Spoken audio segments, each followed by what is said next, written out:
What's up guys, my name is Ryan, and with almost all countries open for tourism, I think we're all excited to travel to some new destinations this year. So here's my top 10 places to visit in 2024.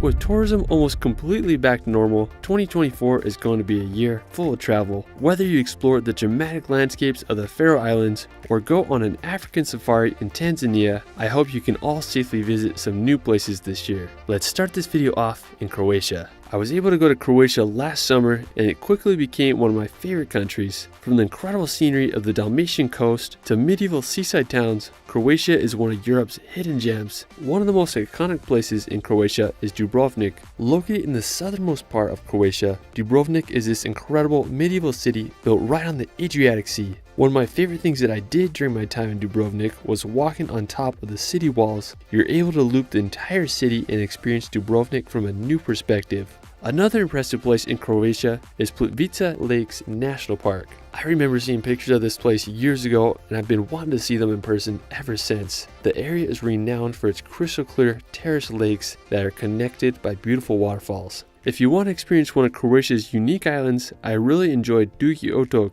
It's one of Croatia's longest islands and it's home to the tallest lighthouse in the Adriatic Sea. One of my favorite features of the island was the Teleščica Nature Park. Their area had a bay full of islands and then there were these impressive sea cliffs. I mean, just such a unique place. After, we're going to head over to the country of Iceland. Known as the land of fire and ice, Iceland is easily one of the most beautiful countries in Europe and the world. With volcanic landscapes, endless waterfalls, and gigantic glaciers, Iceland is home to some of the most incredible places on Earth. Probably the most well-known region in the country is southern Iceland. It takes about 2 to 3 hours to get here from Reykjavik, and there's just so many attractions and beautiful places. One of the most well-known spots is Skogafoss. It's probably the most iconic waterfall in the country. Its drop is 60 meters high, and the power of the falls is insane. Now, one of my favorite destinations in the area is Reynisfjall Black Sand Beach. It's this incredible coastline that stretches a few kilometers to the west. The sand is so black and unique.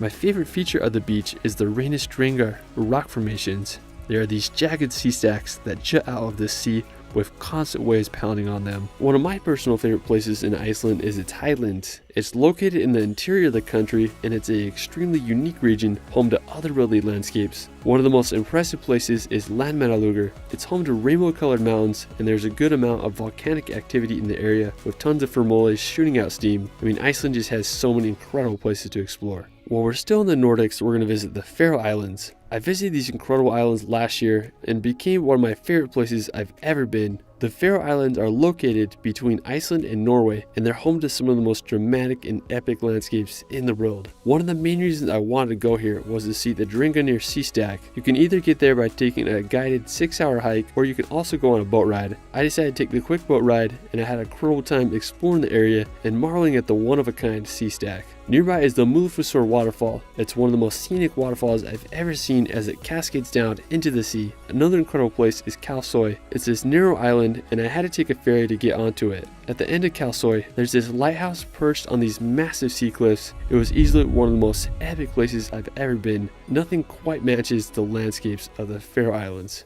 After, we're going to get a change of scenery and head over to the country of Oman. Located on the easternmost region of the Arabian Peninsula, Oman is easily one of the most beautiful countries in the Middle East. It's home to endless sand dunes, historical forts, and idyllic beaches. The capital city is Muscat, and it's a great starting point to explore Oman. If you like the mountains, you can visit Jebel Sham. It's the highest peak in the country with an elevation of 3,009 meters. One of my favorite regions in Oman is the southern part of the country near Salalah. Now in the area, there's the Darbet waterfall, and it's also home to some of Oman's best beaches. One of my favorites is Eftelakot Beach. It's a pristine area with rolling waves, white sand, and impressive rocky cliff as a backdrop. I mean, what more could you ask for? Oman truly is an amazing country.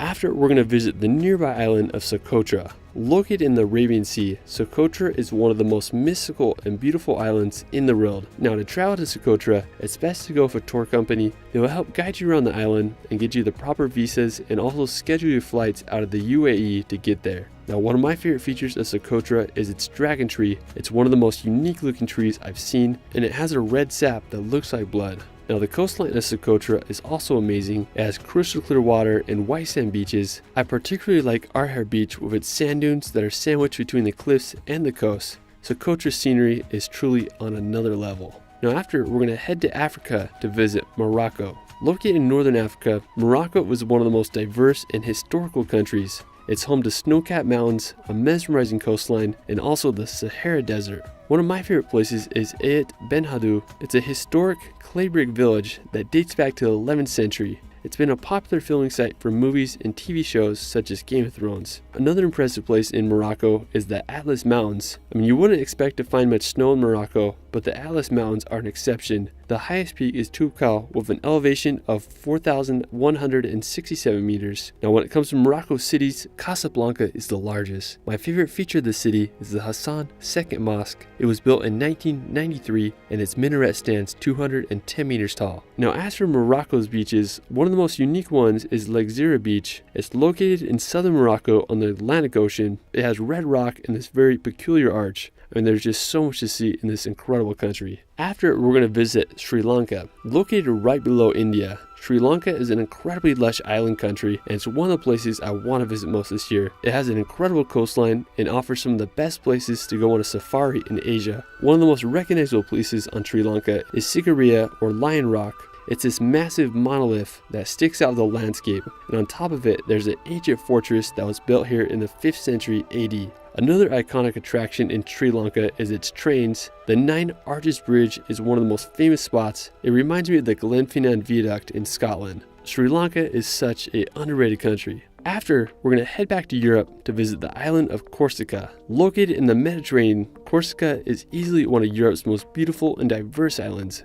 It's home to idyllic beaches, jagged mountains, and historical cities. One of my favorite places I visit on the island is Bonifacio. It's this medieval town that's built upon these sea cliffs. I mean, it seriously looks like it's going to fall into the ocean. I really enjoyed exploring the town, and there's also a picturesque harbor that was really nice to walk through. As for the beaches, I really love St. Anthony Beach. It's located just a few minutes drive from Bonifacio, and it took about 30 minutes of hiking to reach the beach. There was a massive rock formation that made for the most epic backdrop. While I was there, I noticed this cave in the rock, so I swam over to it, and to my surprise, it was a tunnel that connected to the other side. It was such a fun place to explore. If you want more of a chill beach experience, you can visit the area around Palmombagia. It's home to crystal clear, calm waters, perfect for relaxing on the Mediterranean. Another one of my favorite places in Corsica is the Torre di Turcu. It's this medieval watchtower that's perched upon these cliffs. It was a somewhat demanding hike and took us an hour to reach the tower, but we were rewarded with some insane 360 views of Corsica's coast. It would be a perfect place to spot incoming pirates back in the day. After, we're going to head to the South Pacific to visit the islands of French Polynesia. Located in the middle of the Pacific Ocean, French Polynesia is the definition of tropical paradise. It's home to pristine beaches, lush mountains, and the clearest water you've ever seen. If you come to French Polynesia, you're first flying to Tahiti. It's the biggest island in the country, and it's home to one of the most famous waves in the world that is located just off the coast of the small village of Teopu.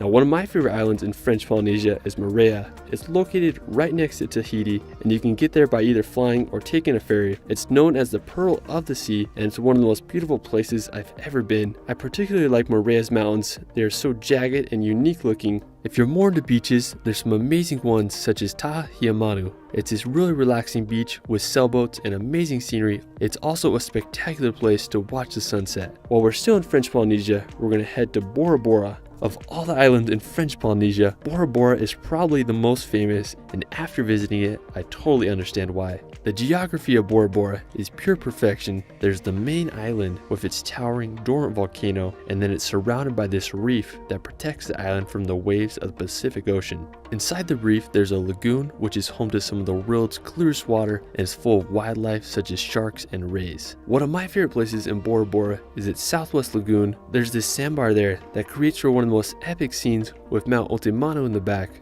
There was also some great snorkeling in the area. We went out on a little boat and we were able to swim with some sharks. If you want to experience tropical paradise this year, you gotta give French Polynesia a visit. For our final destination, we're gonna head back to Africa to experience Tanzania. I went to Tanzania about 10 months ago, and it was one of the most memorable trips of my life. From witnessing herds of millions of wildebeest roam the savannah to Africa's highest mountain, Tanzania is one of the world's greatest wonders. One of the most iconic places in Tanzania is the Serengeti. It's one of the best places on earth to see Africa's wildlife. From leopards chilling in trees to cheetahs roaming the savannah, the Serengeti is the Lion King in real life. While we were there, we went on game drives every day. We were able to witness so many incredible moments, whether it was watching two lionesses enjoying the sunset or witnessing the endless herds of wildebeest. The most memorable moment was when we escaped a massive thunderstorm and we were able to watch these zebras grazing, accompanied by massive thunderbolts and the craziest sunset I've ever seen in my life.